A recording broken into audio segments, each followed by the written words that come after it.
ke Ustaz Syafiq. Iya dong. Silakan Ustaz Syafiq. Bismillah. Masya Allah, jazakallah khair, videonya langsung muka beliau aja, wajah beliau di layar. Syukran Ustadzana, barakallahu fikum. Assalamualaikum warahmatullahi wabarakatuh. Alhamdulillah alladzi bi ni'matihi tatimmus shalihat. Segala puji bagi Allah Jalla Jalaluh yang karena nikmatnya kebaikan-kebaikan menjadi sempurna. Terlangsungnya acara ini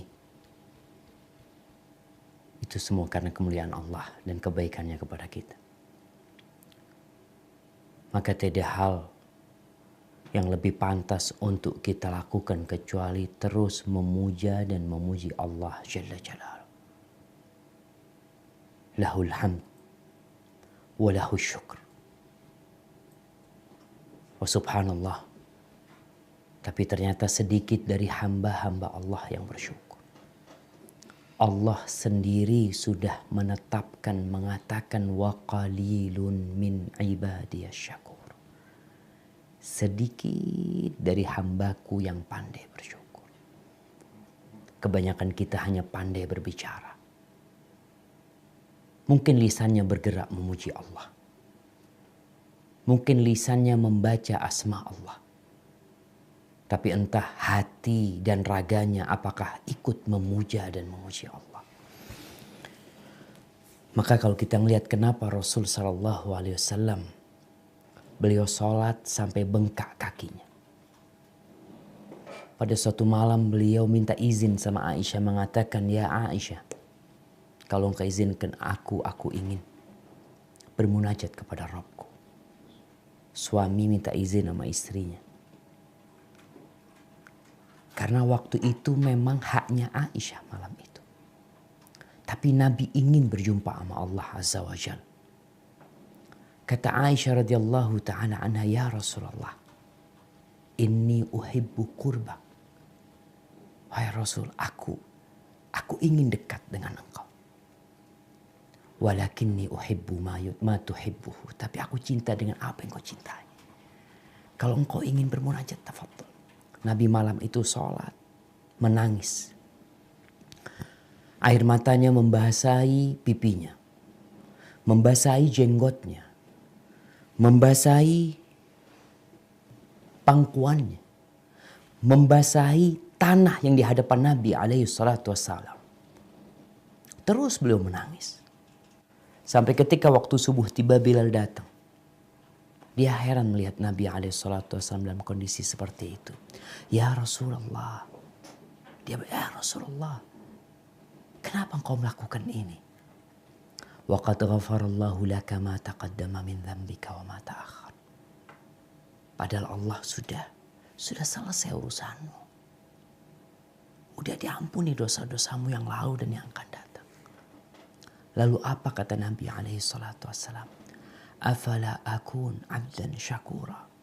Apa enggak pantas aku untuk menjadi hamba yang bersyukur? Beliau punya apa beliau? Apa yang beliau miliki sebenarnya? Rumah dari sejak datang ke kota Madinah sampai meninggal dunia enggak pernah ada renovasi. 5 kali 5 rumah beliau. Seringkali beliau makan hanya kurma dan minum air. 2 bulan hanya itu yang beliau makan sallallahu alaihi wasallam. Seringkali beliau datang ke rumah, istrinya bertanya, hal min ta'am, ada makanan yang bisa aku makan? Kata istri, illal ma, enggak ada kecuali air. Apa kata Nabi alaihi salatu wasallam? Idzan ana shaim. Sahabat-sahabatnya terbunuh. Lalu apa sebenarnya yang beliau hendak syukuri? Itu yang mungkin kita tidak sadar. Terlalu banyak nikmat yang Allah berikan kepada kita, jamaah. Yang seharusnya kita harus lebih sering menangis. Seharusnya kaki kita lebih bengkak daripada kaki Rasul sallallahu alaihi wasallam. Allahumma lakal hamdu kullu. Allahumma a'inna ala dzikrika wa syukrika wa husni ibadatik. Wassalatu wassalam ala sayyidil mursalin wa imamil muttaqin qaidil ghurril muhajjalin sayyidina wa maulana wa syafi'ina Muhammad wa ala alihi wa ashabihi ajma'in. Amma ba'd. Ahibati fillah. Kalau bicara doa, kita akan bahas doa di dalam sholat dengan selain bahasa Arab. Tapi sebelum itu, ada satu rahasia doa yang mungkin kebanyakan kita kurang memperhatikan. Banyak di antara kita yang memperhatikan lafal doa yang dia baca, susunan doa yang dia rangkai. Tahukah kita bahwasanya Allah Azza wa Jalla telah mengabulkan doa iblis? Iblis berdoa dikabulkan. Apa sebenarnya? Kok iblis yang membangkang kepada Allah Azza wa Jalla, yang tidak mau sujud kepada Adam ta'ziman lahu? Kenapa? Kok Allah malah mengabulkan doanya ketika iblis mengatakan wa anzirni ila yaumi yub'atsun qala innaka minal munzarin. Allah ceritakan di dalam Al-Qur'anul Karim orang-orang musyrikin ketika mereka berada di atas kapal yang ada di surat Yunus ayat 22-23. Bagaimana tatkala mereka naik perahu, kemudian perahu itu diombang-ambingkan oleh ombak. Waja'ahumul mauju min kulli makan. Ombak itu datang dari segala penjuru. Wa dhannu annahum uhita bihim. Ketika itu mereka yakin udah habis nih. Udah gak ada tempat bergantung lagi. Selesai urusan kita. Da'awullah. Orang-orang musyrikin, penyembah berhala. Ketika itu mereka da'awullah, Allah kabulkan doanya. Allah selamatkan mereka. Tahu kenapa? Da'awullaha mukhlisina lahuddin. Ikhlas. Mereka melepaskan segala ketergantungan kepada makhluk, kepada benda, kepada siapapun, kepada pejabat. Mereka bergantung hanya kepada Allah saja. Mukhlisina lahuddin. Ini Allah mengatakan ini. Mereka ikhlas memohon kepada Allah. Mereka mengatakan la in anjaitana min hadhi lanakunanna minasyakirin. Kalau engkau menyelamatkan kami ya Allah, mereka lupa dengan segalanya kecuali sama Allah Azza wa Jalla. Kalau engkau selamatkan kami dari bencana ini, kami akan menjadi hamba-hamba yang bersyukur. Tapi mereka berdusta. Falamma anjahum idahum yabghuna fil ardi bighairil haqq. Ketika Allah selamatkan mereka, mereka berbuat kemungkaran, mereka melampaui batasnya lagi. Tapi Allah kabulkan doa mereka. Ada apa sebenarnya? Di sini rahasia doa yang perlu kita pelajari. Ketika seorang ikhlas memohon hanya kepada Allah saja, di hati dia segala ketergantungan hilang. Nih sekarang COVID-19 kita lihat. Banyak orang itu sibuk dengan social distancing, sama hand sanitizer, sama masker. Taib, ya, kita tahu tuh syariatnya. Kita tahu memang harus seperti itu. Nabi SAW mengatakan, firra minal majdum firaraka minal asad. Hendaklah engkau melarikan diri dari orang terkena kusta itu seperti engkau melarikan diri dari singa. Ya. Tapi Nabi mengatakan la adwa sallallahu alaihi wasallam. Nggak ada penyakit menular. Nggak ada. Kenapa Nabi mengatakan kita disuruh melarikan diri dari orang yang terkena penyakit menular agar kita tidak tertular? Tapi di kesempatan lain Rasulullah sallallahu alaihi wasallam mengatakan la adwa. Nggak ada penyakit menular.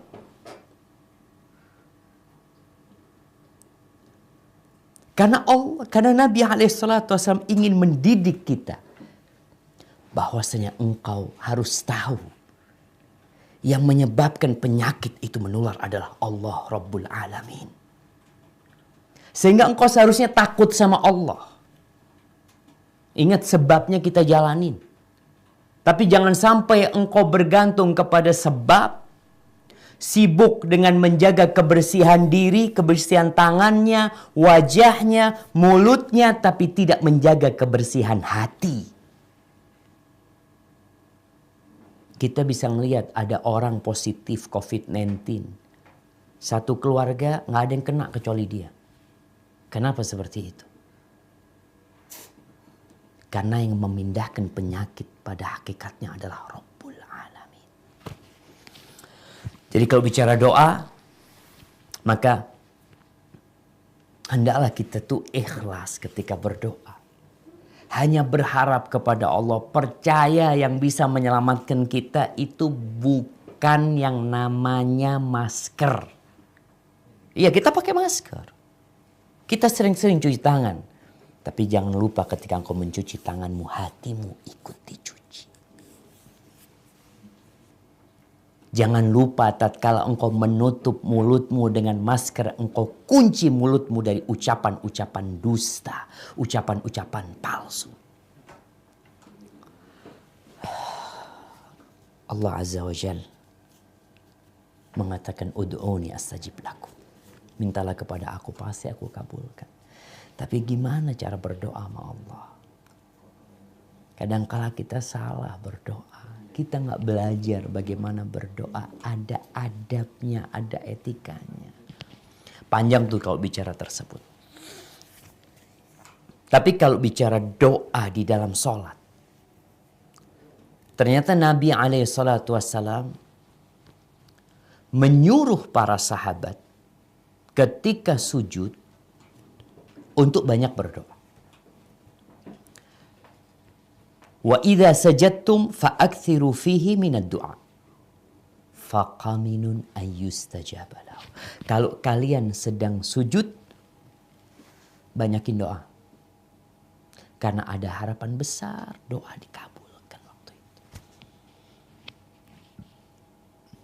Ketika di penghujung sholat, sebelum salam, Nabi alaihi salatu wassalam menyuruh falyatakhayyar min khairid du'a. Enggaklah dia memilih doa-doa yang baiklah buat dia. Baik, tapi gimana kalau kita nggak hafal tuh doa yang diajarkan Nabi? Gimana kalau kita nggak bahasa Arab? Apa yang akan terjadi dengan sholat kita? Jangan-jangan sholat kita batal nanti. Nah, Ana akan membacakan kitab Al-Mawsu' Al-Fiqhiyah, ensiklopedi fikih ya. Di jilid ke-11 halaman 172. Kitabnya ada PDF-nya, ada aplikasinya, alhamdulillah. Semua bisa menikmatinya sebenarnya. Para ulama disebutkan bahwasanya ada khilaf. Kita kalau bicara fikih akan masuk kepada khilaf. Ada khilaf di antara para ahli fikih. Sebagian mereka mengharamkan. Haram, dosa kalau kita pakai selain bahasa Arab. Sebagian mereka memakruhkan. Terlarang tapi nggak sampai haram. Nggak sampai engkau berdosa. Tapi engkau meninggalkan sesuatu yang mulia. Yang ketiga, membolehkan bagi yang tidak mampu. Membolehkan bagi yang tidak mampu. Maka Anda akan bacakan pendapat mereka. Pendapat ulama Hanafiyah. Pengikut Imam Abu Hanifah rahimahullahu ta'ala, yang dinukil dari mereka memakruhkan. Jadi hukumnya makruh berdoa dengan selain bahasa Arab. Ini kita penting belajar bahasa Arab sebenarnya, jamaah. Kalau kita ingin terlepas dari khilaf tersebut, ingin menyelamatkan diri kita, bukan belajar bahasa Mandarin, bukan belajar bahasa Inggris. Belajar bahasa yang lain nggak masalah, tapi bahasa Arab duluan. Sehingga kita nggak perlu nih kajian seperti ini, nggak perlu. Kajian seperti ini di Arab nggak perlu, karena udah bisa bahasa Arab semuanya. Ya kita kan orang Indonesia, tapi kita Muslim. Quran kita berbahasa Arab. Nabi kita bahasa Arab. Maka yang dinukil dari madhab Hanafi, mereka memakruhkannya. Kenapa? Apa yang menjadi landasan mereka bahwasanya doa di dalam sholat dengan selain bahasa Arab itu makruh? Karena Umar radhiyallahu anhu melarang untuk menggunakan bahasa ajam. Ngomong pakai bahasa ajam itu Umar melarang. Sampai pernah lagi tawaf itu, ada orang berdoa atau ngomong pakai bahasa ajam, dipukul sama Umar. Iyyakum warathanatal ajam. Udah, gak usah ngomong pakai bahasa selain Arab. Jaga nih bahasa Arab. Jadi kalau melihat dari ilah mereka, karena ia meninggalkan sesuatu yang mulia sebenarnya. Bahasa Arab nih, bahasa yang mulia ditinggalkan. Dan disebutkan bahwasanya larangan menurut mereka, makruhnya buat mereka itu makruh tanzihiyah. Makruh yang gak sampai haram. Tapi kalau di dalam sholat, itu bisa jadi makruh yang sampai haram. Tapi kalau di luar sholat, makruh biasa. Karena dalilnya Umar bin Khattab ketika melarang orang ketika tawaf, mereka menggunakan bahasa selain bahasa Arab. Baik, ini pendapat Hanafiyah. Kenapa kita mulai dengan Abu Hanifah? Karena memang secara susunan madhab itu yang pertama adalah Abu Hanifah, yang kedua Malikiyah, yang ketiga Syafi'iyah, Imam Syafi'i, yang keempat adalah Imam Ahmad bin Hanbal. Adapun insya Allah hal ini tidak lagi tidak diketahui oleh para jamaah. Madhab yang kedua, wa dhahab al-Malikiyah ila annahu yahrumu ad-du'a bi ghairil Arabiyyah. Dalam madhab Maliki, mereka mengatakan haram berdoa dengan selain bahasa Arab. Ini bicara dalam sholat. Apa ilahnya mereka? Kenapa mereka melarang? Ketika kita bicara hal ini jamaah, kalau memang sudah ada dalil yang mengharamkan, selesai sebenarnya. Tapi ketika ini merupakan istimbatat, kesimpulan-kesimpulan ijtihad para ulama menyimpulkan dari dalil-dalil agama, kemudian disimpulkan muncul hukum fikih. Jadi produk yang mengatakan haram. Ilah mereka, alasan mereka, karena kalau dengan selain bahasa Arab itu yunafit ta'zim. Di situ mengandung penafian pengagungan kepada Allah Azza wa Jalla. Kemudian ulama Maliki Al-Laqani dia mengomentari ucapan Al-Qarafi bil a'jamiyyal majhulatil madlul, dengan bahasa ajam selain bahasa Arab yang nggak difahami. Maka di sini penting, kadang-kala ada orang baca mantra-mantra pakai bahasa Jawa yang nggak tahu apa yang dia baca. Maka nggak boleh. Ketika membaca sesuatu yang tidak difahami maknanya, maka nggak boleh. Kenapa? Karena ditakutkan mengandung suatu isi atau kandungannya yang ternyata di situ ada ungkapan-ungkapan yang tidak pantas ditujukan kepada Allah Azza wa Jalla. Adapun kalau diketahui artinya, fayajuzu isti'maluha mutlaqan fi salati wa ghairiha. Ini masih kepada pendapat Malikiyah. Adapun kalau diketahui maknanya, maka boleh digunakan secara mutlak di sholat dan di selain sholat. Jadi ternyata yang diharamkan itu kalau tidak diketahui maknanya. Adapun kalau diketahui maknanya, mereka berpendapat boleh. Karena Allah berfirman, wa 'allama Adam al-asma'a kullaha. Ini bagaimana Allah mengajarkan kepada Adam semua nama. Artinya bahasa-bahasa yang ada sekarang ini adalah bahasa turunan dari apa yang Allah ajarkan kepada Nabi Adam alaihi salam terhadap nama-nama. Jadi yang ada ini bahasa turunan dari apa yang Allah ajarkan kepada Nabi Adam alaihi salam.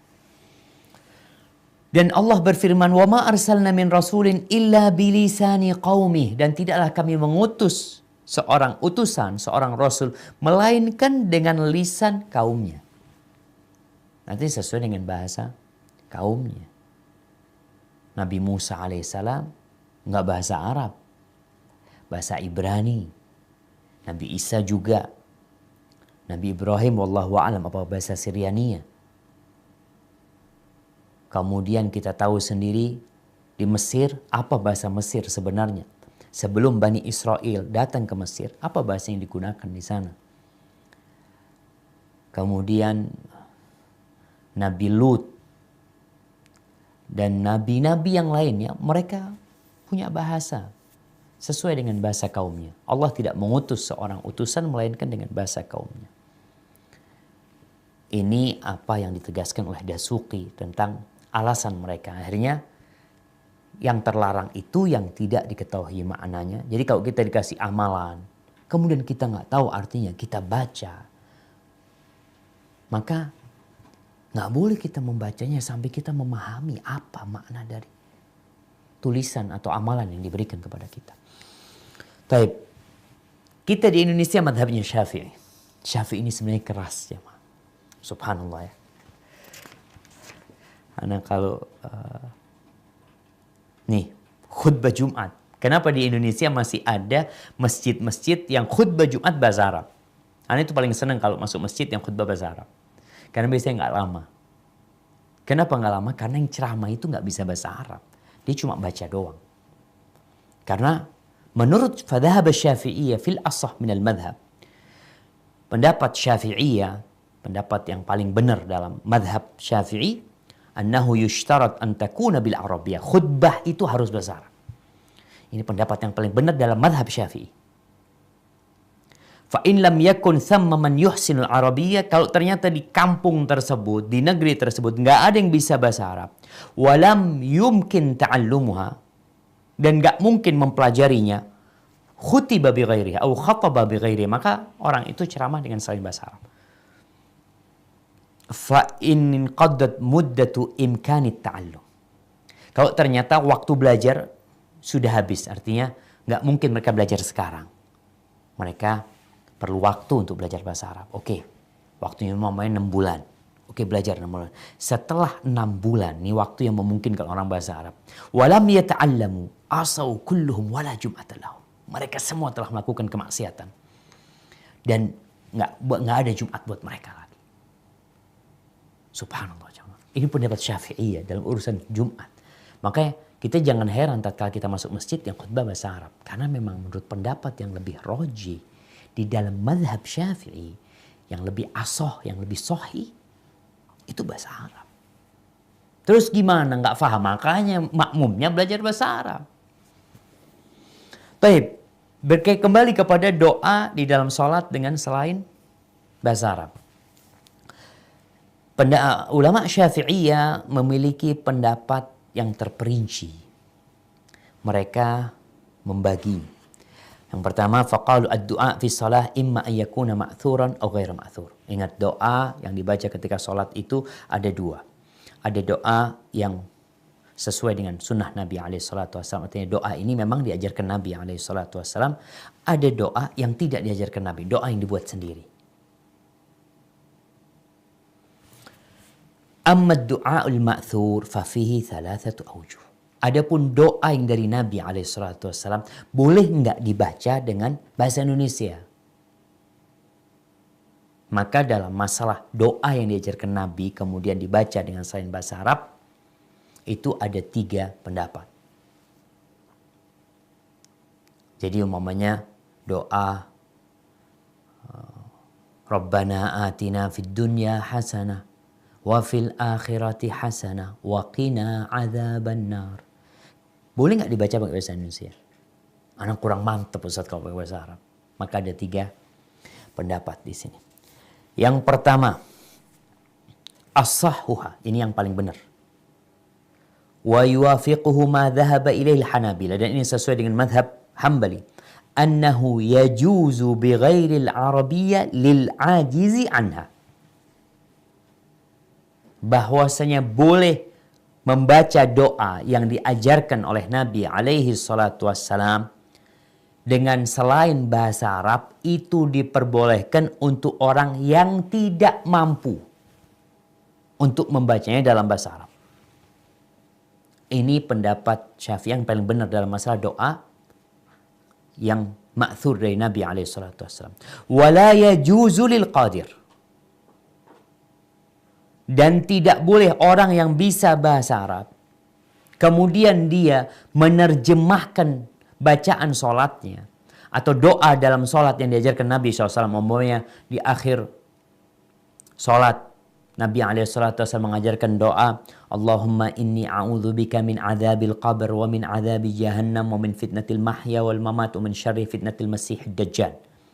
Ya Allah, lalu dia terjemahkan, ya Allah, aku berlindung kepadamu dari azab neraka, dari azab kubur, dari azab neraka, dari fitnah kehidupan dan kematian, dan dari fitnah dajjal. Padahal dia mampu menghafalnya dalam bahasa Arab, dan pendapat Syafi'i, fa in fa'ala batalat salatuh. Kalau dia melakukan itu, menerjemahkan padahal dia mampu, maka batal salatnya. Ini pendapat Syafi'i yang paling benar. Jadi kalau ada yang mengatakan seperti itu, memang ini pendapat mereka. Karena engkau mampu, kenapa pakai bahasa Indonesia? Wa tsani yajuzu liman yuhsinul arabiyyah wa ghairahu. Pendapat yang kedua, boleh. Dalam mazhab Syafi'i, boleh bagi orang yang bisa bahasa Arab, nggak bisa bahasa Arab, boleh dia. Mau diterjemahkan dalam bahasa dia, boleh. Ini pendapat yang kedua dalam mazhab Syafi'i. Wa tsalits la yajuzu li wahidin minhuma li adami darurah ilaihi. Pendapat yang ketiga dalam mazhab Syafi'i, nggak boleh. Buat siapa? Buat dua-duanya. Mampu dan yang tidak mampu nggak boleh menerjemahkan doa itu ke dalam bahasa Indonesia. Ini berkaitan dengan doa yang diajarkan sama Nabi alaihissalatu wassalam. Wa amma du'a ghairul ma'thuri fis salah.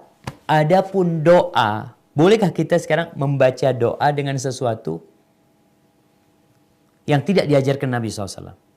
Fala yajuzu ikhtira'uhu wal ityanu bihi bil ajmiyati qawlan wahidan. Pendapat Syafi'i satu. Maksudnya nggak boleh membikin doa yang dibaca dalam sholat dalam bahasa selain Arab. Nggak boleh. Qawlan wahidan. Ini pendapat Syafi'iyah. Adapun pendapat Hanabila yang tadi kita katakan bahwasanya Syafi'iyah dalam doa yang diriwayatkan dari Nabi SAW, pendapat yang lebih kuat, kalau memang nggak mampu boleh dengan selain bahasa Arab. Urusan nggak mampu, dia baru masuk Islam, dia belajar udah ngafalin nggak hafal-hafal ya. Baik, itu pendapat Syafi'iyah. Adapun pendapat Hanabilah jamaah, bahwasanya mereka berpendapat diperbolehkan berdoa dengan selain yang diriwayatkan dari Nabi SAW, walaupun dengan selain bahasa Arab.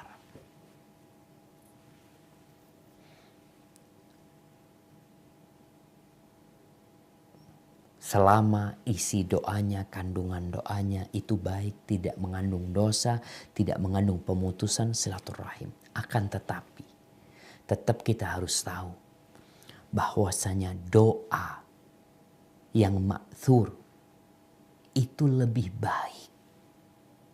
Kenapa? Karena kadangkala kita itu baca doa 5 menit, padahal yang diminta cuma 1. Sedangkan doa yang diajarkan Nabi SAW pendek, mengandung kebaikan dunia dan akhirat. Semuanya. Kita doa 5 menit, Nabi cuma ngajarkan 5 detik. 10 detik. Namun, karena ada orang-orang yang tadi nggak bisa bahasa Arab. Dan dia memiliki keinginan. Dia ingin minta sama Allah Azza wa Jal. Dan kita tahu, kita bicara tadi, doa itu dikabulkan karena ikhlas. Karena tulus, karena benar-benar dia bergantung sama Allah Azza wa Jal. Dan Allah itu faham dengan semua bahasa. Allah itu mengetahui yang diminta oleh hambanya dengan bahasa apapun. Makanya di antara ulama Hanabilah ada yang mengatakan wa amma man da'allah mukhlishan lahuddin bidu'ain jaiz. Adapun orang yang berdoa memohon kepada Allah ikhlas penuh ketaatan kepada Allah dengan doa yang boleh, sami'ahullah wa ajaba du'a'ahu. Allah akan mendengarkannya dan Allah akan mengabulkannya sawa'an mu'riban aw malhunan. Baik dia dengan bahasa Arab yang sesuai dengan i'rabnya, yang fasih, atau bahasa Arab yang kacau.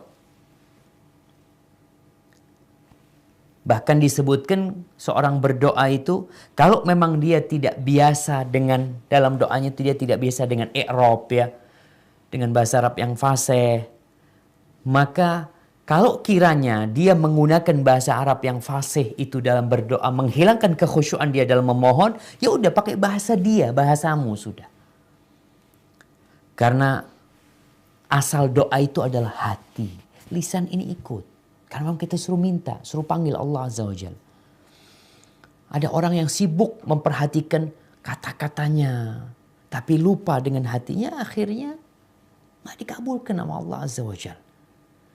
Karena kata Nabi SAW, la yastajibullah du'aan min qalbin lahin ghafil.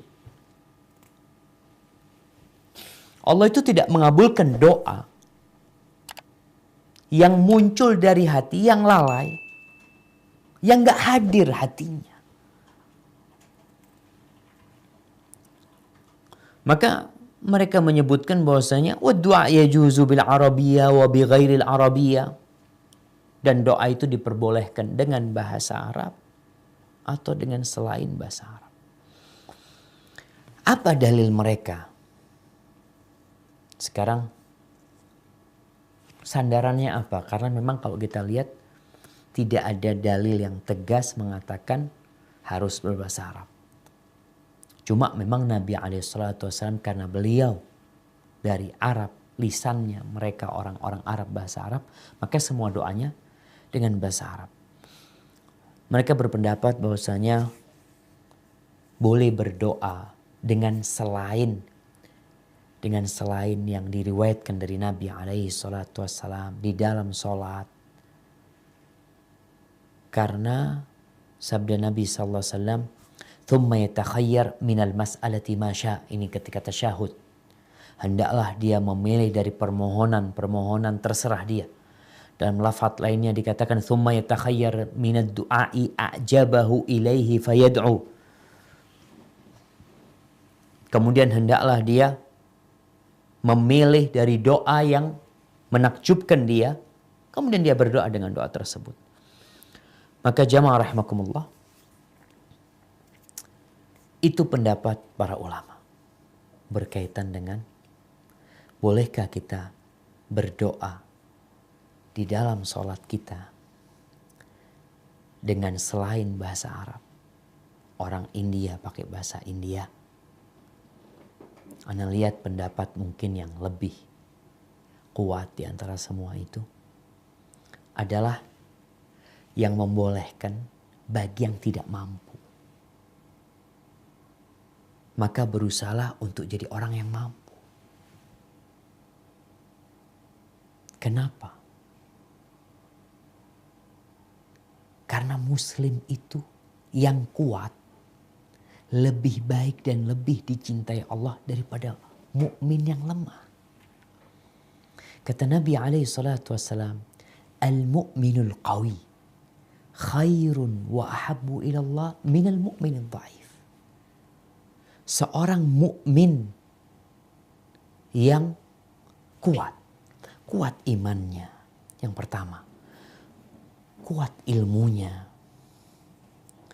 Kuat ya ekonominya, yang lainnya. Tapi yang pertama kekuatan iman yang membuat dia kuat di segalanya. Karena kalau ekonomi kuat, tapi imannya nggak kuat, dia bakhil. Tapi kalau imannya kuat, ekonominya lemah, dia berbagi dengan apa yang dia miliki. Tetap dia berbagi. Maka yang menjadi tolak ukur adalah kekuatan iman. Kekuatan iman ini akan mendorongmu untuk belajar bahasa Arab. Bahkan para ulama mengatakan al-Arabiyyah minad din. Bahasa Arab itu termasuk dari agama. Bagian dari agama. Kenapa Quran kita berbahasa Arab? Jadi mukmin yang kuat lebih baik dan lebih dicintai Allah daripada mukmin yang lemah. Jadi ini pembahasan kita pada kesempatan kali ini yang berkaitan dengan doa di dalam sholat dengan selain bahasa Arab. Yang lebih hati-hati ya udah tadi anak katakan belajar. Tapi bagi yang nggak mampu, yang nggak bisa, kita udah ajarin nih baca doa ini. Iya, ini doa diajarkan Nabi SAW. Tapi anak punya permohonan sendiri Ustaz. Anak mau minta sesuatu. Anak punya anak ini durhaka sama anak Ustaz. Anak ingin mintakan buat dia. Dan nggak bisa bahasa Arab. Maka silahkan dia berdoa dengan selain bahasa Arab. Dan orang Arab pun sebenarnya kalau bicara berdoa dengan selain ma'thur, selain yang diriwayatkan dari Nabi SAW. Karena mereka orang Arab ya dia biasa doa. Mamanya Allahumma inni as'aluka nmek, mungkin kayak gitu kata Ustaz Yusuf. Minta nmek. Allahumma inni as'aluka afanza. Dia minta apa? Doa yang diajarkan Nabi SAW. Tapi memang tadi Anda sampaikan, doa yang terbaik adalah doa yang ma'thur dari Nabi SAW. Cuma kalau engkau punya keinginan tersendiri, yang memang harus disampaikan kepada Allah. Dan kita tahu waktu mustajab ketika sujud, sebelum tasyahud, maka silahkan dibaca. Tapi kalau dalam pendapat Syafi'i, ingat nggak boleh. Terus solusinya apa? Dalam mazhab Syafi'i solusinya ya udah baca di selain sholat. Kenapa harus baca ketika sholat? Kan ada waktu-waktu mustajab yang lainnya. Cari itu sepertiga malam akhir. Antara adzan dan qomat. Ketika engkau sedang berpuasa, ketika berbuka. Ada waktu-waktu mustajab. Kenapa harus maksakan diri baca ketika sholat? Itu di dalam mazhab Syafi'i. Cuma Anda lihat pendapat yang membolehkan karena bagi orang-orang yang tidak mampu, ingat yang tidak mampu, maka Anda rasa pendapat ini yang lebih pertengahan ya. Bagi yang mampu selesai sudah nggak boleh. Tapi kalau dia mampu silahkan. Hadza wallahu a'lam bishawab. Mungkin kita masuk ke sesi tanya jawab kalau memang ada yang ingin ditanyakan. Tafadhol.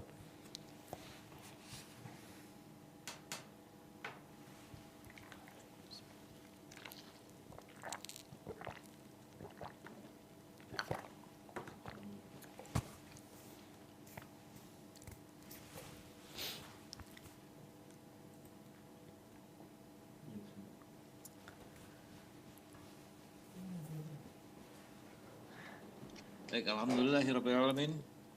Baru saja kita sama-sama mana penjelasan tentang doa di dalam sujud dengan menggunakan bahasa kita.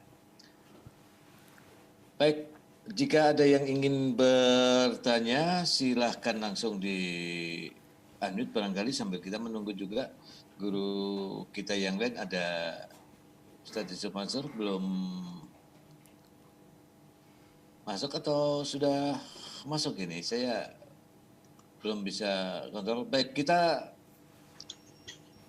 kasih pertanyaan dulu untuk kawan-kawan yang mau bertanya. Silakan angkat tangannya. Barangkali ada yang kurang jelas tadi, kami persilahkan. Assalamualaikum. Waalaikumsalam warahmatullahi wabarakatuh. Kif halakum Syafiq? Ahlan wa sahlan. Masya Allah. Kabar Ustaz. Lama nggak jumpa antum Washtuna. ini. Masya Allah. Nahnu ba'id ankum. Nahnu hina fi Jember. Baik. Tadi terakhir saya dengar bahwa solusinya buat kita yang punya hajat, punya keinginan, berdoalah dengan bahasa Arab kalau mampu. Kalau yang tidak mampu, persilahkan.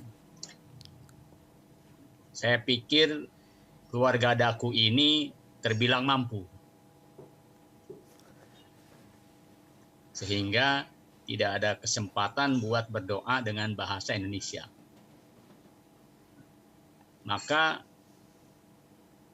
bukankah akan lebih selamat ya jika kita mengungkapkan doa dengan hati kita. Sebab tadi disampaikan pula bahwa doa itu asalnya dari dalam hati, diungkapkan dengan lisan kita. Jangan sebaliknya, diungkapkan dengan lisan sementara hatinya lalai. Nah, maka mungkin di dalam sholat itu akan lebih selamat di dalam dengan ungkapan dengan hati kita. Saya rasa begitu. Mungkin lebih diperjelas lagi dengan Syafiq. Ya, jazakallah khair Ustaz. Masya Allah, jazakallah khair ya atas masukannya. Jadi memang kalau dikatakan tadi keluarga Daku semuanya bisa bahasa Arab, selesai sudah. Kajian kita nggak usah dipakai di sini gitu. Jadi ketika orang bisa bahasa Arab selesai, maka dia wajib berbahasa Arab. Mungkin ini menjadi pendapat yang paling selamat. Namun kalau tadi Pak Kiai nyebutkan berdoa di dalam hati, memang seperti ini. Apa yang terbetik di hati kita itu Allah tahu. Tapi Allah nyuruh kita minta. Jadi ketika orang meminta dengan hatinya saja, lisannya tidak ikut, maka sejatinya dia belum disebut berdoa. Maka ketika Allah mengatakan wa idza sa'alaka 'ibadi 'anni fa inni qarib ujibu da'watad da'i idza da'ani. Kalau dia minta, maka Nabi SAW doa-doanya semua dilafalkan. Beliau memanggil Allah. Beliau mengatakan Robbi, Robbana. Jadi hati itu memang asalnya doa. Tapi memang ketika mau minta, ya minta sama Allah. Kadang-kadang ada orang yang mengatakan, enggak, Allah kan udah tahu dengan isi hatiku. Tapi kau suruh minta. Allah tahu, engkau belum ngomong, Allah udah tahu gitu loh. Tapi sebagai bentuk hamba ketika minta, tunjukkan. Engkau memang minta sama Allah. Panggil nama Allah. Panggil ya Rahman, ya Rahim, ya Malik. Jadi kalau dikatakan hanya yang terbetik di hati, mungkin kita nggak masuk dalam pembahasan kita sebenarnya mungkin Pak Yai seperti itu. Karena hal-hal yang terbetik di hati kita, kadang-kala kita baca Al-Fatihah, hatinya ada di pasar. Jadi dia membaca surat Al-Fatihah, hatinya ada di tempat lain seperti itu. Jadi kalau kiranya dia ketika sujud itu, hatinya meminta, tapi lisannya tidak meminta, berarti dia merenung sebenarnya pada waktu itu, bukan memohon. Tapi kalau meminta, memang Allah suruh, ud'uni, minta engkau, pinta. Panggil nama Allah Azza wa Jalla. Makanya kalau kita lihat doa-doa para nabi, bagaimana Nabi Zakaria dipanggil Allah Azza wa Jalla. Cuma memang pembahasannya kan tadi berkaitan dengan bahasa. Apakah bahasa Arab boleh atau nggak boleh. Memang kalau dalam mazhab Syafi'i, dan memang itu yang banyak dipakai di Indonesia, mereka berpendapat qaulan wahidan nggak boleh. Terus solusinya, jadi kalau solusinya mungkin bukan berdoa dalam hati ketika sujud, tapi solusinya buat yang berpegang teguh dengan mazhab Syafi'i ini, maka doanya di selain sholat. Selesai sudah. Cari waktu mustajab yang lainnya gitu loh. Hada wallahu a'lam bishawab.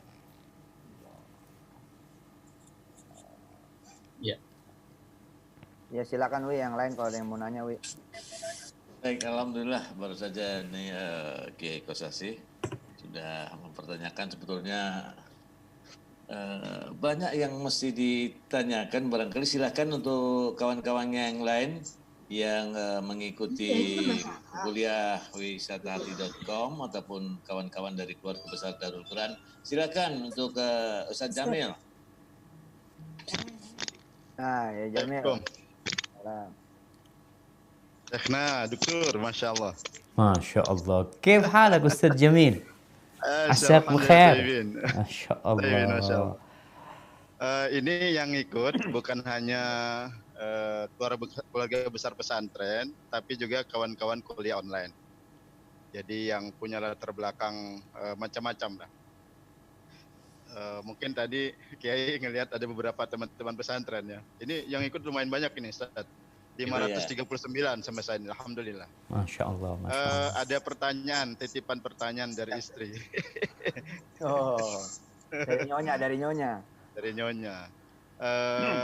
Kalau tadi seputar bahasa Arab atau Ajami dengan bahasa non Arab. Sekarang apakah boleh jahar ataukah dibaca dengan sir? Itu aja sih. Nah, Maksudnya dilafalin atau enggak gitu. ya ini mungkin kembali kepada apa yang disampaikan Kiai Kosasi tadi ya. Kalau bicara jahar sama sir ini, kalau yang dimaksud adalah dilafalkan dengan tidak dilafalkan, berarti kan pertanyaannya apakah dengan hati saja atau diucapin. Pembahasan semua tadi yang kita baca itu diucapin. Jadi yang kita bahas tadi itu, kalau bicara di hati selesai sudah. Nggak perlu orang, tadi Anda sampaikan ada orang baca Al-Fatihah hatinya ke pasar nawar-nawar. Dia berpikir nanti barang itu Anda tawar sekian ya. Kira-kira dikasih apa enggak gitu ya. Seperti itu. Itu tidak membatalkan sholat.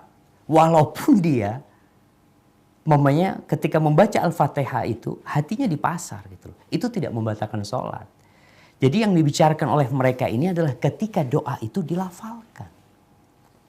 Kalau sesuatu yang terbetik di hati itu bukan doa. Makanya dikatakan Allah itu memaafkan umatnya. Kata Nabi SAW, amma haddathat bihi anfusuhum. Allah itu memaafkan hamba-hambanya. Apa yang dibicarakan dalam hati mereka. Malam yatakallamu au ya'malu. Selama mereka belum melafalkannya, selama mereka belum mengamalkannya. Jadi pembahasan kita ini adalah ketika doa itu dibaca, diucapkan dengan lisan. Jadi kalau apa yang terbetik di dalam hati, ya memang sejatinya kadang-kala terbetik di hati kita kebencian ini macam-macam. Selama kita nggak bicara, Allah maafkan hal itu. Maka maaf, Anda tadi sampaikan bahwasanya ketika orang diam, berarti dia tidak berdoa. Kalau dia makan, Allah akan tahu dengan isi hati Anda, Ustaz. Apa yang Anda inginkan, Allah tahu. Naam. Tapi engkau disuruh minta. Jadi pembahasan kita ketika dikatakan sampai batal sholatnya, itu karena dilafalkan. Kalau bicara dalam hati, nggak masuk dalam pembahasan kita sebenarnya. Seperti itu. Hadza wallahu a'lam bissawab. Baik, silakan yang lainnya atau mungkin Ustaz Yusuf Mansur langsung.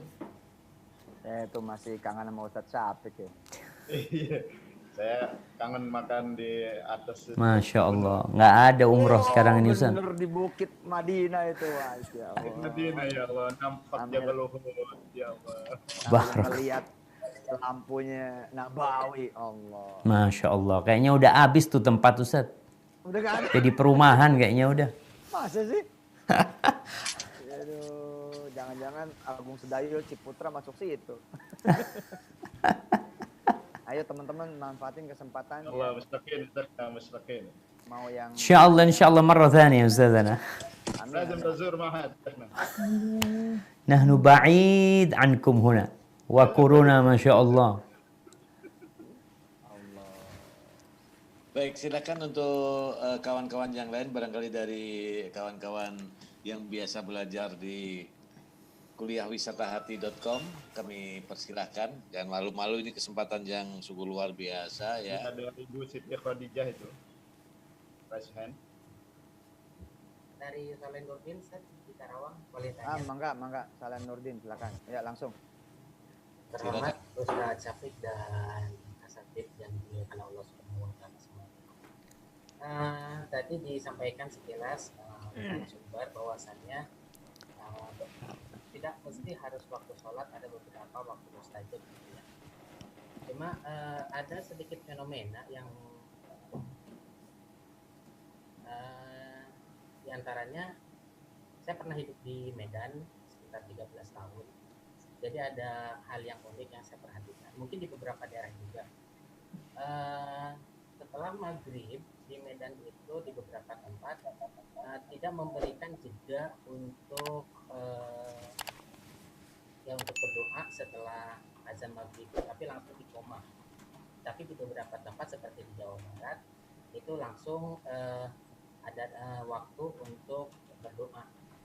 Ya mungkin mereka masing-masing punya alasan. Cuma terkadang ada juga santri ataupun dari pihak lain yang bertanya, kira-kira kalau seandainya muncul kembali pertanyaan tersebut, bagaimana menyikapi, mana yang terbaik, apakah di waktu maghrib itu mungkin yang beralasankan bahwasannya biasa lebih bagus di waktu puasa atau bagaimana, atau apakah lebih baik diberi kesempatan untuk berdoa terlebih dahulu, kira-kira mana yang lebih baik? Mohon pencerahannya Ustaz. Siap. Barakallahu fikum. Baik jemaah. Sebelum ana menjawab pertanyaan ini, kembali kepada pembahasan kita tentang berdoa dengan bahasa selain bahasa Arab di dalam sholat. Masalahnya seperti dari awal yang diungkapkan, memang ada khilaf di antara para ulama. Semua menguatkan pendapat yang mereka ikutin. Jadi kembali kepada kondisi kita. Kalau memang kita sudah mengkaji dan kita melihat ternyata pendapat yang lebih kuat adalah haram umpamanya, seperti pendapat Syafi'iyah, ya kita jangan. Tapi kita tetap perlu menghargai orang lain yang mungkin mereka lebih condong kepada pendapat Hambali umpamanya. Mereka mengikuti pendapat tersebut. Sehingga yang namanya al-ukhuwah al-islamiyah itu tidak sampai rusak gara-gara masalah yang memang ada ruang untuk beda pendapat. Ada permasalahan-permasalahan yang tidak ada ruang untuk beda pendapat, maka selesai, kita nggak boleh khilaf. Tapi ada masalah-masalah yang memang ada ruang untuk beda pendapat, disinilah hati seorang muslim harus luas menerima saudaranya ketika mereka memilih pendapat yang lain, bukan karena asobiyah, bukan karena fanatik, tapi karena mereka ingin mengikuti kebenaran yang berdasarkan kitabullah dan sunnah Rasul SAW sesuai dengan apa yang diamalkan oleh para sahabat Nabi. Tapi pertanyaan yang tadi berkaitan dengan fenomena yang ada di beberapa masjid, memang habis adzan langsung qomat. Habis adzan maghrib maksudnya, langsung qomat. Tapi di masjid lain mereka ada jeda waktu. Mana sebenarnya yang lebih utama? Kalau kita melihat prakteknya Rasulullah Sallallahu Alaihi Wasallam, di beberapa hadis disebutkan bahwa Nabi Alaihi Wasallam mengatakan, "Sallu qabla al-maghrib, sallu qabla al-maghrib, sallu qabla al-maghrib."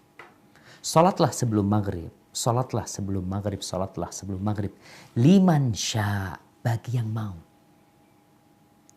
Hadis ini menunjukkan bahwa di masa Nabi Alaihi Wasallam, Nabi mempersilahkan para sahabat untuk sholat sebelum maghrib.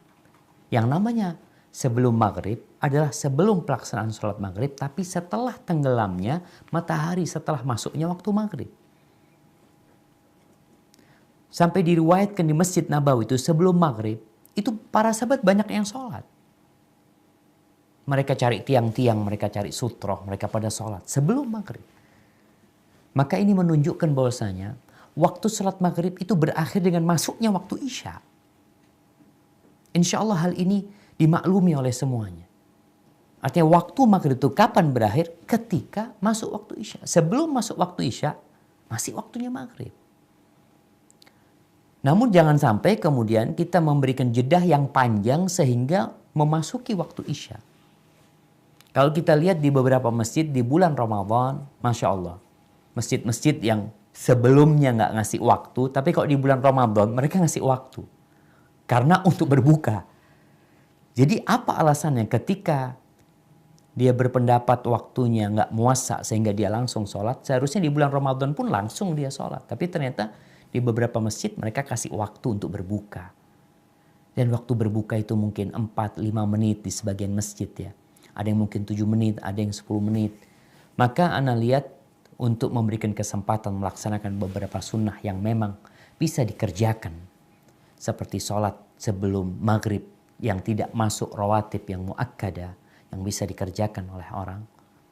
Maka lebih baik dikasih kesempatan mereka untuk ya mau tidak mau jamaah. Ketika dikumandangkan adzan di masjid itu orang keluar dari rumahnya. Orang dengar adzan itu ambil wudu. Karena dia dipanggil. Tapi kalau ternyata di masjid tidak memberikan jeda waktu untuk dia berjalan kaki menuju ke masjid. Gak semua orang rumahnya dekat. Sehingga kalau semua masjid itu langsung qomat, orang-orang yang dari rumahnya masbuk terus mereka. Karena panggilan itu panggilan untuk ke masjid. Ketika mereka ke masjid udah masuk rakaat kedua. Karena memang tidak ada jeda waktu. Wallahu a'lam bishawab. Menurut anak ketika kita memberikan waktu yang cukup ya. Tapi tidak sampai terlambat. Karena memang waktu maghrib tidak seperti waktu sholat lainnya. Insya Allah itu akan lebih baik. Hada wallahu a'lam bishawab. Baik, alhamdulillahirrahmanirrahim. Ini pada kesempatan sekarang ini saya ingin mencoba untuk membaca pertanyaan dari yang sudah masuk ini dari Widi. Assalamualaikum Ustadz. Saya dengan Widi. Pak Dwi, kita batasi sampai 20.45 ya. 20.45. Ustadz Syafiq bisa mungkin ada acara lain atau apa. Masya Allah. Bisa tidur Ustadz. Iya itu dia. Nah kalau beliau jam 9 udah harus tidur soalnya.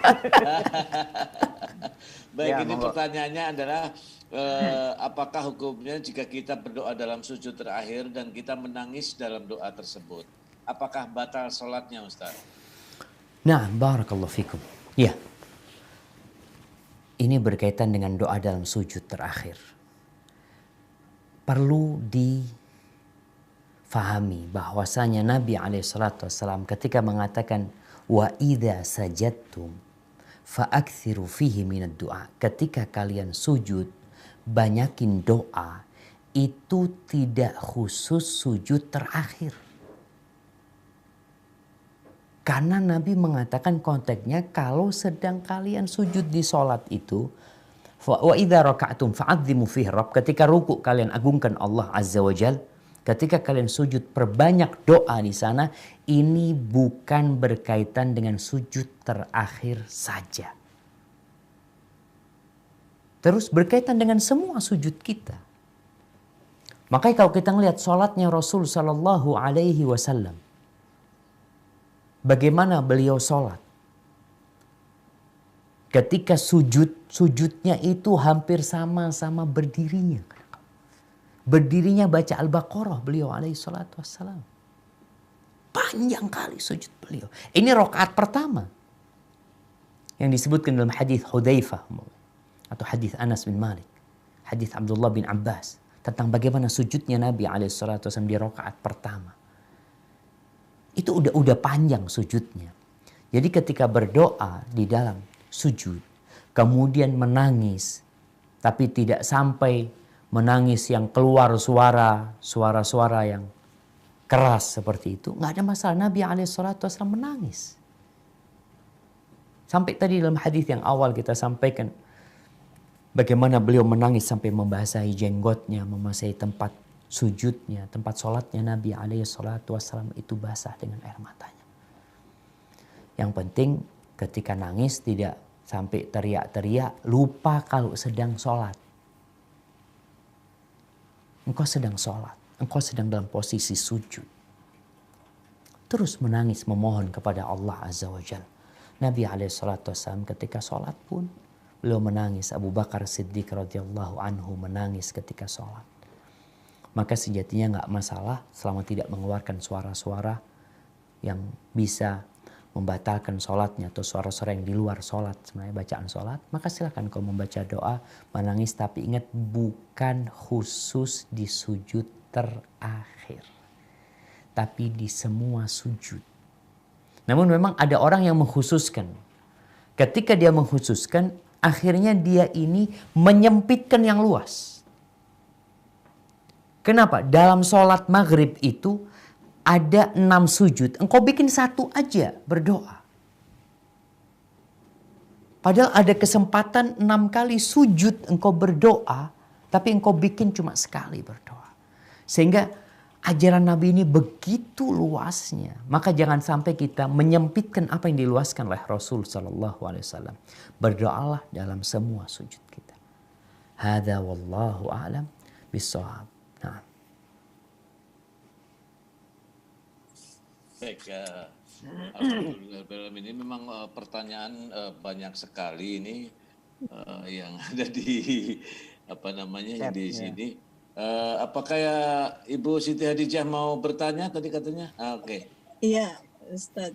Terima kasih. Ini terakhir ya, Wi? Ya, baik. Alhamdulillah. Jazakumullah Ustadz atas kesempatan yang diberikan. Saya Bu Hadijah, Masya Allah.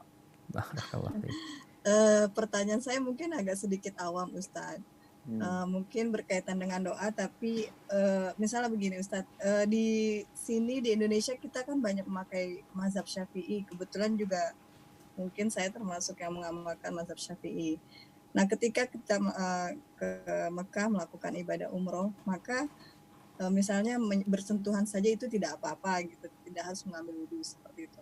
Nah, di dalam doa sendiri, apakah boleh ketika kita biasa menggunakan amaliyah atau mazhabnya mazhab Syafi'i, tapi ketika berdoa kita menggunakan mazhab yang lain, Ustadz? Itu pertanyaan dari saya. Jadi misalnya kayak di sini kan lebih sahnya itu, padahal dari yang tadi saya catat adalah boleh selama itu menggunakan di hati seperti itu. Bagaimana Ustadz? Terima kasih, jazakumullah, syukran kasiran untuk kesempatan yang diberikan. Terima kasih. Nah, barakallahu fikum. Baik, madhab Syafi'i dalam masalah kita, madhab Syafi'i membagi doa jadi 2. Yang pertama doa yang diriwayatkan dari Nabi SAW dan doa yang dibuat sendiri. Doa-doa yang diriwayatkan dari Nabi SAW dalam madhab Syafi'i yang lebih kuat adalah diperbolehkan bagi yang tidak mampu berbahasa Arab. Ini dalam mazhab Syafi'i. Artinya ketika kita membaca doa, mamanya, ya Allah aku berlindung kepadamu dari azab kubur, dari azab neraka yang tadi kita sudah sampaikan, maka dalam mazhab Syafi'i buat orang yang tidak mampu maka diperbolehkan. Ini untuk doa yang diriwayatkan dari Nabi SAW. Adapun membuat doa sendiri bukan dari ajaran Nabi SAW, kemudian dibaca dalam selain bahasa Arab, maka dalam mazhab Syafi'i tidak boleh. Ini pendapat Syafi'i. Baik, pertanyaan ibu ini, boleh nggak pindah mazhab? Maka perlu dilihat apa alasan pindah mazhabnya. Karena jangan sampai kita itu mengambil dari setiap mazhab itu yang enak-enak aja. Menurut nafsu kita, anak kayaknya cocok sama madhab ini. Berangkat ke Mekah, aduh ini wudhu, anak harus wudhu terus. Enggak lah, anak mau pindah madhab Maliki atau madhab Hambali lah. Supaya tidak batal wudhunya. Kalau sekedar mencari kemudahan, tanpa memperhitungkan kekuatan madhab tersebut secara dalil. Mamanya di Indonesia ada janda-janda ngelihat anak mau kawin, wali anak nggak memberikan izin, Ustaz. Ahsan anak pakai madhab Hanafi, kan boleh nikah tanpa wali buat janda. Akhirnya dia pindah ke madhab Hanafi hanya untuk mencari kesenangannya. Maka ini nggak boleh. Tapi kalau ketika dia melihat dia madhabnya Syafi'i secara amilnya, kemudian dia lihat dalam kondisi seperti ini, kok anak lebih condong kepada madhab Hambali umpamanya ya, karena memang kondisinya nggak mampu. Kemudian dia karena orang awam ini nanti madhabnya itu adalah madhab ulamanya. Dia minta fatwa. Ketika dia mendapatkan fatwa dari ulamanya, karena dia tidak bisa mengkaji dalil, kemudian dia merasa hatinya srek kepada ulama tersebut, kemudian dia ambil madhab yang disampaikan oleh para ulama tersebut, nggak apa-apa buat dia. nggak berdosa dia dalam kondisi seperti ini gitu loh. Bukan berarti kemudian dia juga dikatakan keluar dari madhab Syafi'i, karena dia memang orang awam yang dia ikut pendapat ulama. Dia minta fatwa disampaikan, ya sudah dia ikutin. Ketika dia tidak mampu untuk mengkaji, maka nggak ada masalah insya Allah. Hadza wallahu a'lam bissawab. Allah. Ya. Oke. Cukup kali Pak Dwi. Nanti sesi biar kangen sama Ustaz Syafiq. Biar kita minta lagi. Ini Kiai Kosase barusan melambaikan tangan. Oh iya, silakan Kiai Kosase, mangga. Masih perlu waktu sebetulnya nih. Masya Allah, Masya Allah. Fadal Pak Yai. Tapi nggak apa-apa lah. Ini waktu berharga. Pak Dokter, ini nampaknya kita perlu perlu pilih pendapat ini.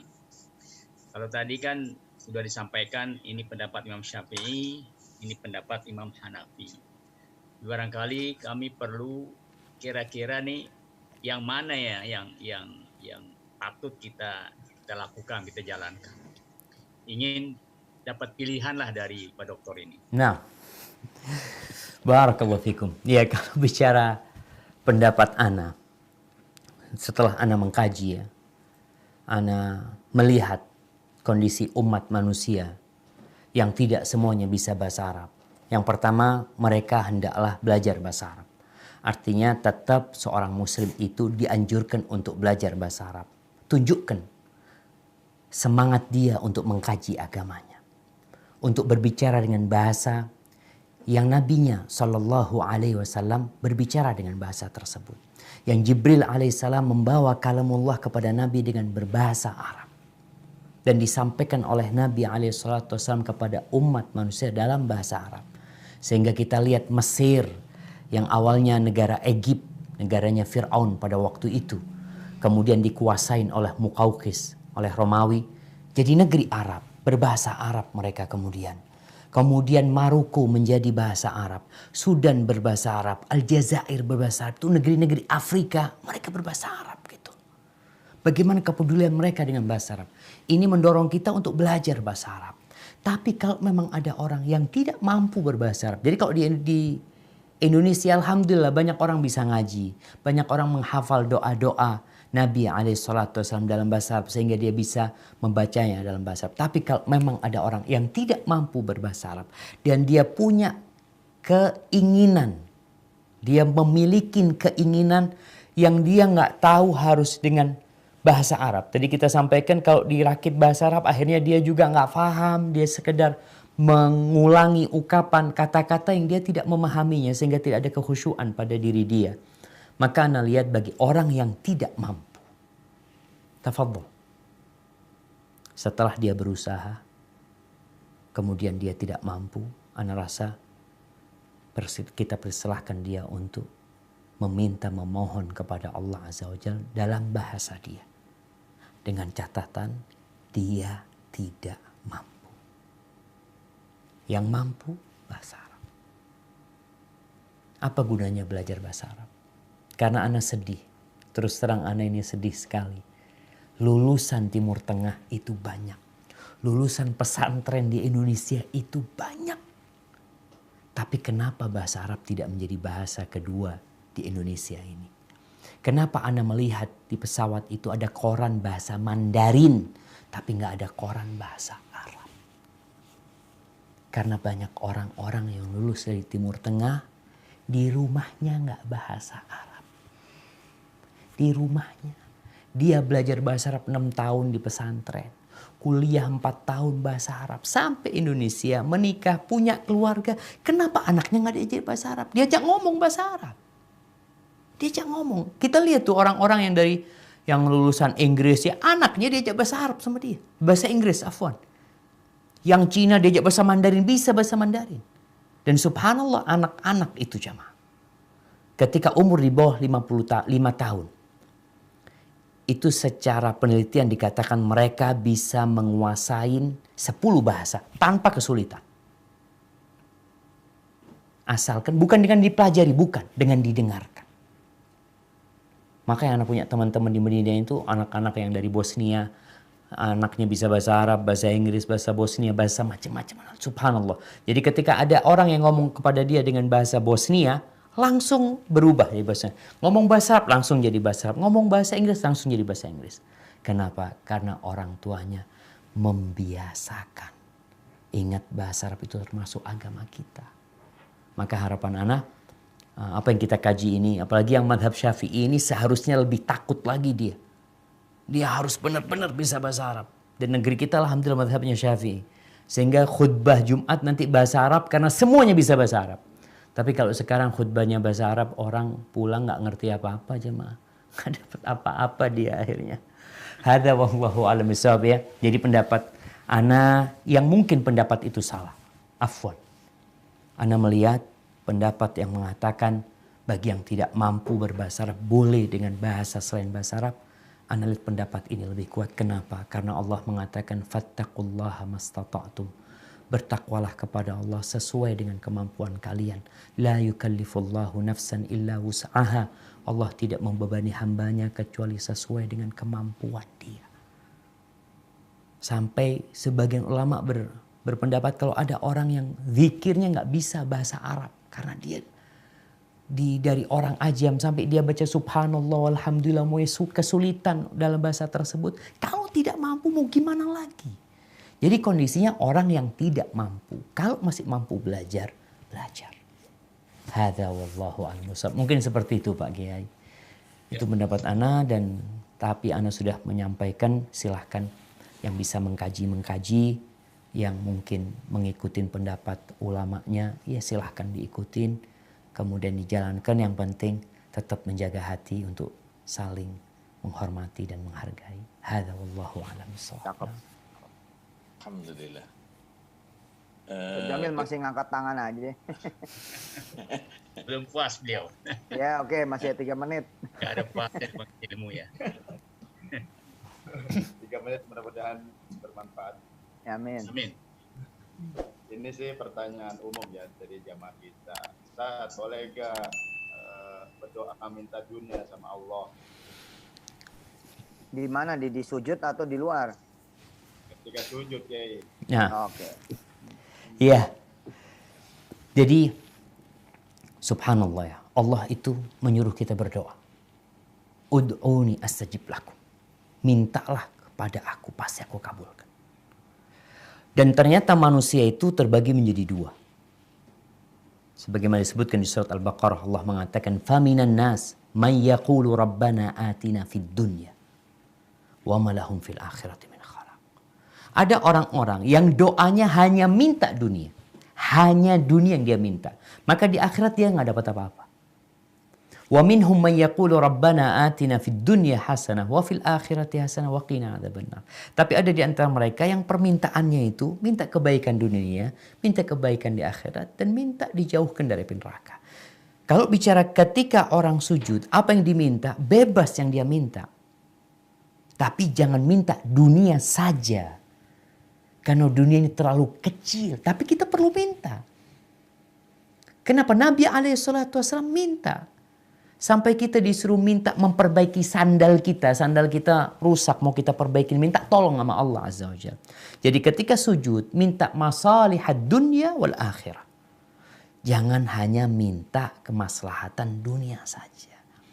Kita itu kadang-kala panjang minta dunia 5 menit. Minta akhirat 1 menit. Padahal kita mau hidup di dunia cuma 70 tahun. Kenapa antum panjang-panjang doanya minta dunia? Ingat dengan Fudail bin Abdullah bin Mubarak ya. Ketika dia minum air zam-zam. Kebanyakan orang kalau minum air zam-zam minta, ibu-ibu minta awet muda ya. Minta sehat ya. Silahkan boleh minta kesehatan, minta rizki. Abdullah bin Mubarak ketika minum air zam-zam. Dia mengatakan, Allahumma ya Allah, sesungguhnya aku mendapatkan hadis dari guruku dari Ibn Abil Mawala, dari Jabir bin Abdullah bahwa Nabimu SAW bersabda, Ma'u zamzam lima syuriba lahu. Air zam-zam ini tergantung niat meminumnya. Allahumma fa inni ashrabuhu li dhama'i yaumil mahsyar. Ya Allah, aku minum air zam-zam ini agar aku tidak kehausan di padang mahsyar. Ya Allah. Dia memandang kepada hari yang panjang, yang satu hari sama dengan 1000 tahun. Maka kalau bicara ketika sujud minta maslahat dunia, tafadhal. Silahkan. Tapi jangan hanya minta maslahat dunia. Terlalu kecil dunia ini, jamaah. Mungkin seperti itu, Ustaz. Hadza wallahu a'lam Allahumma bissawab. inna nas'aluka NMAX. Itu cuma NMAX yang diminta, Ustaz. Ya Allah, berapa NMAX? Iya. Ingat ceramahnya Ustaz Syafiq, Allahumma inna nas'aluka NMAX. Waduh, jangan cuma NMAX katanya. Minta anak yang hafiz. Gitu. Masya Allah, Masya Allah. Boleh NMAX diminta, tapi hafiznya jangan lupa. Masya Allah, Masya Allah. Dan minta belinya pakai duit yang halal. Pak Dwi, kelihatannya kita nggak akan pernah cukup nih dengan Ustaz Cukup, Syafiq. iya. Banyak sekali Tapi kita pertanyaan. harus cukupkan. Terima kasih banyak Ustaz Syafiq. Mudah-mudahan Allah ridha sama antum, sama keluarga, dan kami yang bersama antum. Doain kami nih biar terus belajar dan tidak pernah berhenti belajar. Jazakallah khair, Itu Ustaz. Haji Dwi, ya kita minta langsung Ustaz Syafiq berdoa buat kita semua. Allahu Iya, baik. Akbar. Kami Ustaz. persilakan. Din Iya. doa, Ustaz. Ya, kalau doa Nabi SAW yang Nabi sering baca di majelisnya. Beliau hampir jarang meninggalkan majelis kecuali telah mendoakan para sahabatnya. Beliau mengatakan, Allahumma qsim lana min khasyiatika ma tahulu bihi bainana wa baina ma'asik. Wa min ta'atika ma tuballighuna bihi jannatak. Wa min al-yaqini ma tuhawwinu bihi alaina masa'ibad dunya. ومتعنا بأسماعنا وأبصارنا وقواتنا ما أحييتنا واجعله الوارث منا واجعل ثأرنا على من ظلمنا وانصرنا على من عادانا ولا تجعل مصيبتنا في ديننا ولا تجعل الدنيا أكبر همنا ولا مبلغ علمنا ولا تسلط علينا من لا يرحمنا ربنا لا تزغ قلوبنا بعد إذ هديتنا وهب لنا من لدنك رحمة إنك أنت الوهاب ربنا آتنا في الدنيا حسنة وفي الآخرة حسنة وقنا عذاب النار وسبحان ربك رب العزة عما يصفون وسلام على المرسلين والحمد لله رب العالمين. جزاكم الله خير Ustaz. Ana undur diri. Makasih Ustaz. Allah barik fikum, jazakallah khair. Subhanakallah. Makasih Ustaz. Silakan. Terima kasih yang membersamai Ustaz Syafiq juga terima kasih. Iya. Ya Allah.